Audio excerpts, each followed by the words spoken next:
இனிமே ஆசிய சிங்கங்களை இந்தூரில் போய் பார்க்கணுன்னு அவசியம் இல்லை.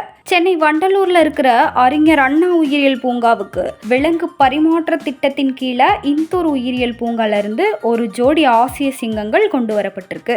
இந்த முயற்சி சிங்கங்களோட மரபணு பன்முகத்தன்மையை பராமரிக்க உதவும் அப்படின்னு பூங்கா நிர்வாகம் தெரிவிச்சிருக்காங்க. ஒரு ஜோடி ஆசிய சிங்கங்கள் தவிர ஒரு ஜோடி எகிப்திய கழுகுகள், அப்புறம் ஒரு பெண் செங்காட்டு கோழி இவைகளும் கொண்டு வரப்பட்டிருக்கு. இந்த விஷயம் விலங்கியல் நிறுவனங்களுக்கு இடையேயான ஒத்துழைப்பை மேம்படுத்தும். அது மட்டும் இல்லாம இந்த புதிய விலங்குகளுடைய வருகை பார்வையாளர்களுக்கு சிறந்த அனுபவத்தை தரும் அப்படின்னு பூங்கா நிர்வாகம் தெரிவிச்சிருக்காங்க.